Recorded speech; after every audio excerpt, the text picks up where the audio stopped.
Bueno, saludos amigas y amigos de Marullo. Tenemos esta edición especial para todos ustedes, donde vamos a discutir un tema ineludible que ha acaparado la atención ya no solamente de Estados Unidos, sino del mundo entero. Y Puerto Rico tiene que entrar en la conversación. Me parece que en muchos medios se ha soslayado esa conversación, pero la experiencia que he tenido a través de mis transmisiones de Facebook Live es que es necesaria esa conversación porque hay mucha disparidad con respecto a cómo vemos lo que está sucediendo en Puerto Rico y cómo nos vemos reflejados en esa situación que está ocurriendo en Puerto Rico. Tengo conmigo mis queridos compañeros Pedro Reina Pérez, el profesor Pedro Reina Pérez desde Miramar. Hola. Y Ana Teresa Toro desde su nicho renovado. En Río Grande. En Río Grande. Y entonces, yo quisiera, tal vez sorprendentemente, arrancar desde nuestra experiencia personal. Y yo les pregunto, ¿hubo instancias en su niñez que ahora al mirarlas recordamos que hubo expresiones de familiares nuestros, de nuestro entorno, que al mirarlas ahora estaban cargadas de ese prejuicio racial, tal vez subconsciente, que había y hay en nuestra sociedad? Por ejemplo, yo recuerdo una prima que en una ocasión va a una fiesta familiar donde había todo el conglomerado de familiares cuando yo era todavía apenas un adolescente, y haber escuchado los comentarios de todo el mundo de que mira, se ha enamorado de un negrito y el negrito fue el tema de conversación de esta llegada de esta prima a esta reunión familiar. Oye, cuando todos somos, mira mi color de piel y en mi familia hay gente mucho más. Y como eso podría añadir una larga lista de ese racismo subyacente que nosotros hemos vivido y no hemos querido reconocer, y que esta oportunidad, esto que está sucediendo nos da la oportunidad de sacarlo a flote. Cuento esa experiencia personal, no sé cuáles han sido las de ustedes. Tere, dale tú si quieres, la mía es larga. Bueno, pues voy entonces a hacer la embocadura. Pues mira, sí, Silverio, primero siempre feliz de estar con mis cuates y sobre todo de hablar estos temas de frente. Antes de entrar en la experiencia personal, hay una cosa en la que he estado reflexionando mucho que tiene que ver con cómo miramos las experiencias personales, porque suele ser peligroso utilizar el filtro de mi experiencia propia como un barómetro para hablar de una cuestión social. A veces decimos, no, pero es que yo no sé de qué racismo están hablando, yo no lo he visto, yo no lo he vivido.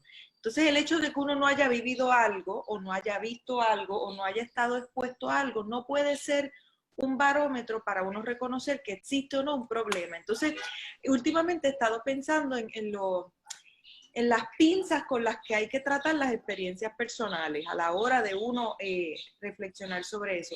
Pero sí también yo creo que hay experiencias personales que son colectivas. Y esa experiencia que tú explicas que viviste con tu familia, sin lugar a dudas, yo creo que no hay familia puertorriqueña, y me atrevo a decir que no hay familia latinoamericana que no haya experimentado algo similar.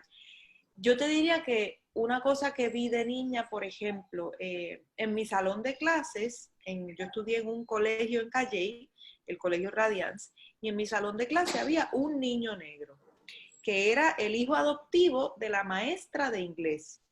Y claro, ese niño negro era el único niño que podía hacer de esclavo en la noche puertorriqueña. No le podían otorgar otro papel, él no podía tener otra representación, siempre era esa representación. Luego, en mi familia, como en la mayoría de nuestra familia, nosotros tres somos verdes, de ese color de piel verde que es el color hijo de tantas mezclas. Pero pues como en las familias que solemos ser verdes, pues hay todas las gradaciones. Yo tengo primos que son rubios de ojos verdes que parecen albinos casi, y tengo mis tíos que tuvieron afro toda su juventud, ahora están un poco calvos, pero toda su juventud tuvieron sus afros gigantes y de verdad, no de permanente.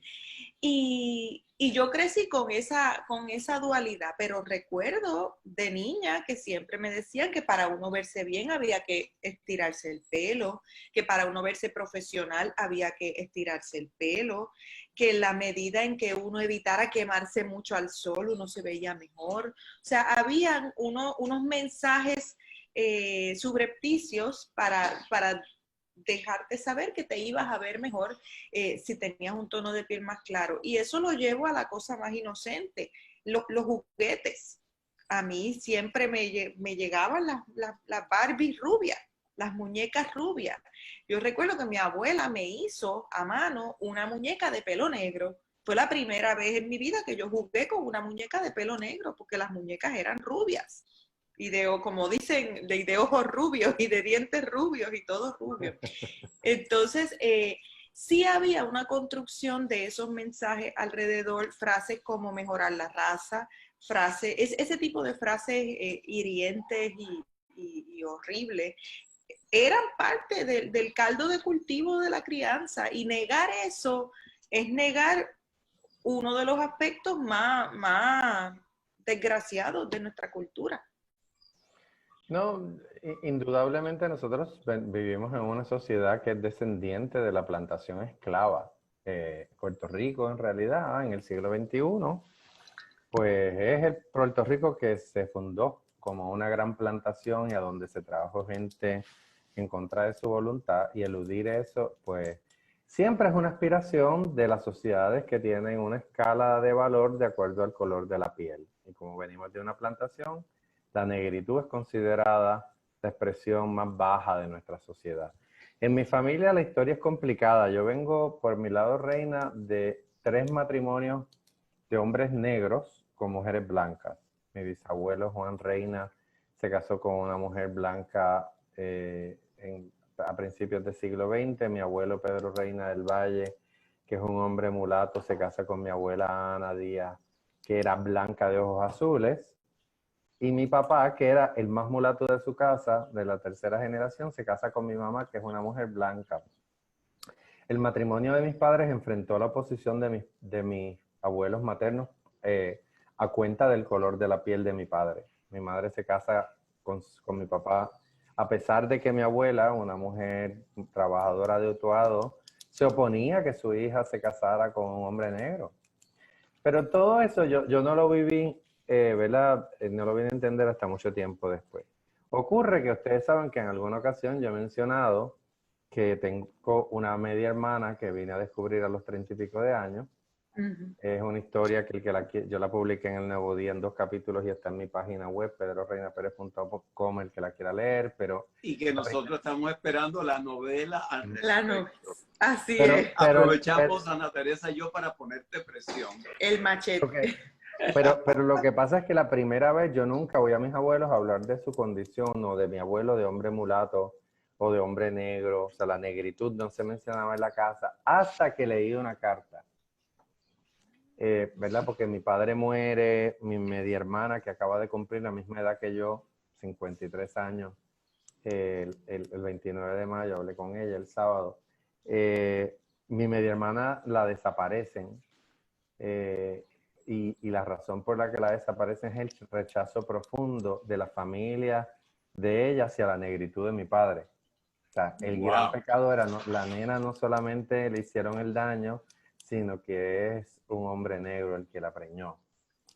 Entonces, el clincher de la historia es que mi abuelo le escribió una carta a la otra abuela, indicando, el propósito de la carta era básicamente decirle que mi padre había fallecido. Mi padre fallece 19 días después de haber nacido mi hermana. Su primer día de los padres. Wow. Dos hijos casi recién nacidos, muere el Día de los Padres. Mi abuelo escribe una carta a la otra abuela notificando la muerte y diciendo que la última voluntad de mi padre era que sus padres, o sea, mi abuelo y mi abuela, adoptaran a la niña para darle el apellido. Ellos no la inscribieron con nuestro apellido. Pero mi abuelo incluye una frase que a mí todavía me destroza el corazón porque nunca se la escuché. Está tratando de argumentar con la abuela de la niña, etcétera, y le está diciendo: nosotros seremos de color, pero somos personas decentes. Qué dolor. Y mi abuelo era la personificación de la decencia. Pero recurrir a eso, sí somos personas de color, pero decentes. El pero ese, wow. Ese pero tiene un Sí, peso tan brutal porque es una cierta adoptar en cierta forma la visión que tiene la gente blanca de que hay que hacer esa distinción de que somos decentes, somos negros, pero somos decentes como para que me puedan aceptar. Es terrible, Dios mío. no, y hay algo ahí que quería hacer una nota con esto del lenguaje, porque el otro día yo escuchaba a una persona súper bien intencionada, que uno sabe que es una persona que tiene empatía, que evita, que no trabaja sus cuestiones desde una perspectiva racista. Sin embargo, le daba problema decir en voz alta la palabra negro. Todo el tiempo decía negrito. De color. De color. O de grito o de color. En Estados Unidos el uso de persona de color tiene una connotación muy distinta al uso que le damos en Puerto Rico. En Estados Unidos ya eso ha sido como una especie de apropiación que incluye a las personas de trasfondo indigenista, que incluye a los latinos, que incluye a cualquier persona marrón para arriba. Pero en Puerto Rico, digamos negro. Entonces esa persona, amigo, solidario, empático, estaba indignado por lo que está sucediendo. O sea, una persona que uno podría decir, caramba, esta persona no es el racista típico que uno ve en la calle, no es capaz de decir negro. ¿Por qué? Porque en su mente todavía por acá atrás está ese adoctrinamiento que viene desde la infancia de que si te digo negro te voy a ofender. ¿Que cuál es la ofensa? Eso es una descripción y una característica como cualquier otra. Entonces, a veces nos preguntamos qué podemos hacer para empezar a limpiarnos un poco de ese racismo institucionalizado en el que nos criamos. A veces decimos, no, yo no soy racista, pero es que todo el mundo lo es porque la sociedad es racista. Tú creces ahí. Nuevamente volvemos al discurso ese famoso de David Foster Wallace, de This is Water, que los peces están paseándose y uno le pregunta a los dos peces, ¿cómo está el agua? Los dos peces se van y se miran el uno al otro. ¿Qué es el agua? Tú no puedes saber lo que es el agua porque estás inmerso en ella. Entonces, lo mismo como el machismo, o sea, la sociedad es machista, la sociedad es racista. Y cómo tú puedes irte limpiando de esos adoctrinamientos, pues un primer paso puede ser desde el lenguaje. Puedes decir simplemente esa persona es negra y decirlo con la dignidad, con el orgullo, con la belleza que está atada a la cultura afropuertorriqueña, afrocaribeña, afrolatina, latinoamericana, afroamericana. Entonces, ahí hay algo, como decía Silverio en la fiesta, todo el mundo hablaba del negrito. Cuidado con esos diminutivos. Esos diminutivos, salvo en ocasiones muy especiales, que es cuando vienen del fruto del cariño a un niño o al amor de la vida de uno, como explicaba la actriz Eira Agüero en estos días, salvo en ocasiones bien, de mucha excepción. Esos diminutivos lo que hacen es tratar de suavizar una palabra que la persona que la está diciendo considera que es negativa. No digo negro, digo negrito para que no te ofendas, pero es que negro no debe ofender a nadie. Claro. Sí. A mí me llamó la atención, Pedro, el pequeño ejercicio que hice anoche y que a mucha gente le causó sorpresa, a uno que otro le causó que estábamos buscándole la quinta pata al gato. Y fue simplemente buscar en 4 cancioneros que yo uso para mis bohemias, 4 cancioneros que tienen sobre 300 canciones. buscar cuántas canciones habían compuesto, habían de ese cancionero bohemio a la mujer negra. Ninguno.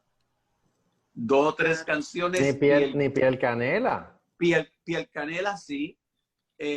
Trigueña, una mujer trigueña en la canción de Mujer Boricua, pero ninguna a la negra. Sin embargo, pude enumerar más de 20 canciones que hacen relación directa a tus ojos azules como el mar, a tu pelo rubio, a tus pálidas manos, y obviamente Preciosa es el mejor ejemplo, donde se habla de la hidalguía española, de la fiereza del indio, pero no se menciona el negro, pero sí se habla de la negra maldad. A mí me sorprendió lo pequeño que encontré en ese pequeño espacio que hice una mini investigación y causó mucha impresión anoche en mi público que me veía por el Facebook Live. Y yo pienso que la invitación que nos hace Ana Teresa y que hace este podcast es a que abramos esos horizontes para reconocer nuestro propio racismo. Sí, y hacerlo a que desde... reconozcamos, que sí. lo reconozcamos, porque es el comienzo de poderlo erradicar, es reconocerlo.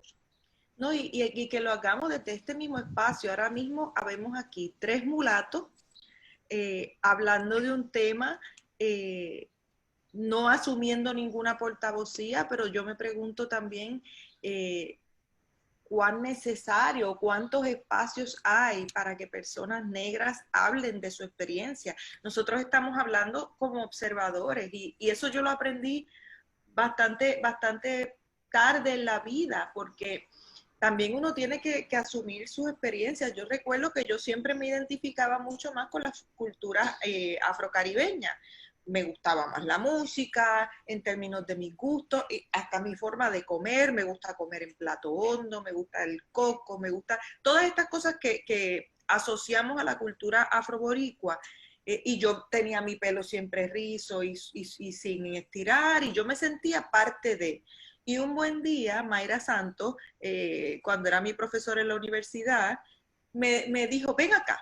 Y me paró frente a un espejo con ella y me dijo, mírate, tú en tu mente te sientes negra, crees que eres negra, pero tú te haces un moño y pasas por española fácilmente. Y tú no atraviesas el mundo de la misma manera que yo.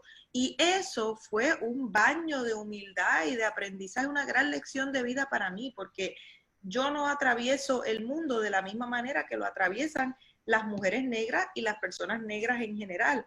Una cosa que he aprendido con mi esposo, que es un hombre negro, ha sido primero a experimentar de primera mano experiencias de microagresiones racistas a las que yo no tenía acceso, porque yo no las vivía. Entonces, viviéndolas con él ha sido una lección de que aun cuando uno cree que sabe que hay racismo y que lo ve y tal, la institución del racismo atraviesa todas las interacciones sociales que tenemos como seres humanos. ¿Sabes? Desde la conversación que tienes con la maestra de la escuela hasta cómo miras al profesor, hasta cómo te relacionas con el deporte. Los negros son aceptables en el deporte y en el folclore y en la música. Ya cuando vienen a ocupar posiciones más importantes, la gente pone resistencia. Y eso lo vemos aquí y en cualquier parte. Entonces, ¿tú no te acuerdas aquel desgraciado?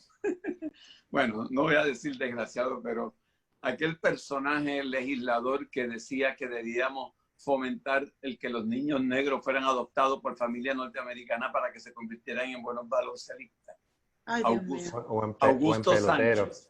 Augusto Sánchez. Pues ese tipo de mentalidad es que atraviesa todas nuestras relaciones. Vayamos a pasar por una calle de Torrimar y veamos todas esas mujeres dominicanas negras saliendo de las casas ricas de gente blanca para coger el tren.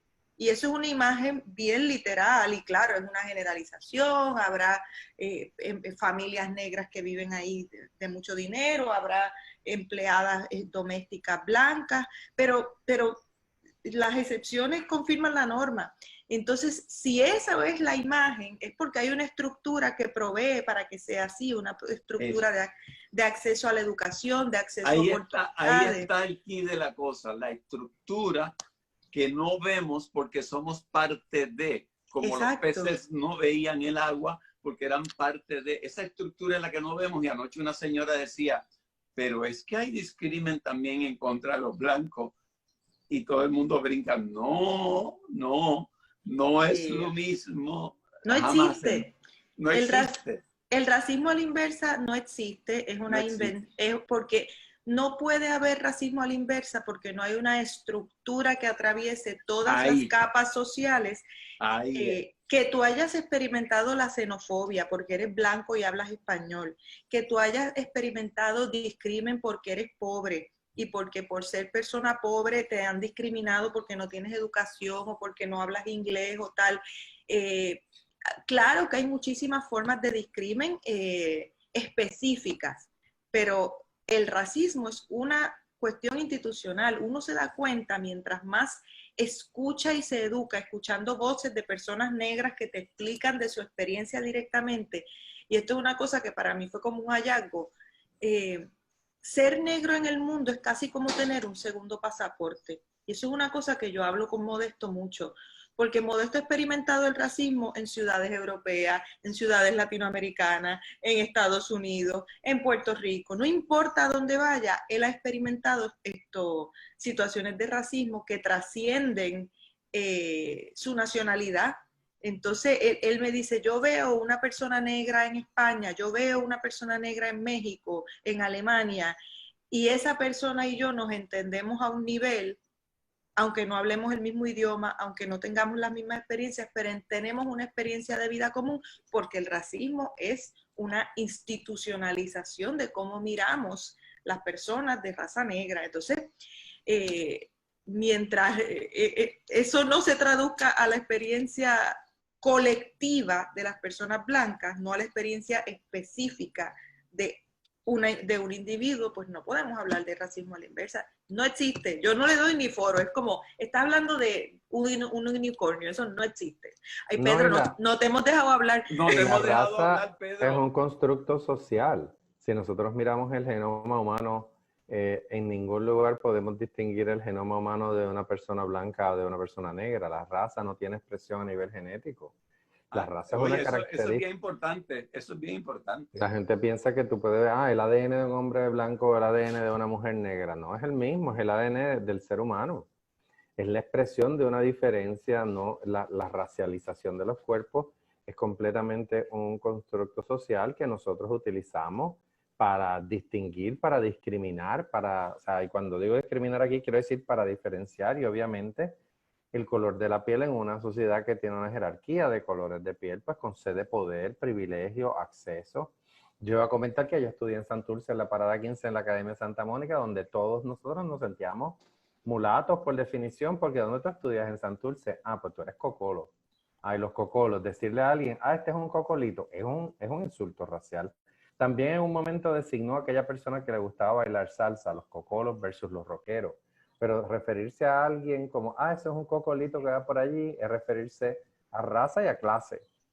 Porque inmediatamente se piensa que es una persona negra y pobre. Y por lo tanto no cualifica, ¿verdad? No es suficientemente blanco como para entrar a los espacios de poder. Y en Puerto Rico, pues adolecemos de modelos en todo. En la televisión, en la política, en la educación. Faltan figuras de raza negra, porque en Puerto Rico se ha privilegiado el color. La educación privada en Puerto Rico es un dominio de ¿verdad? al que las personas de raza negra tienen menos acceso que otras personas. Y hay obviamente una relación entre raza y pobreza. Eso es innegable. En Puerto Rico que tenemos unas tasas tan grandes de desigualdad y de pobreza, pues eso también tiene una correlación. Entonces, yo creo que hay que tomar conciencia de esto. Tenemos una gobernadora que se pinta el pelo. Esto puede ser un sexismo de mi parte decirlo, pero yo creo que persigue más un ideal de la belleza perfecta,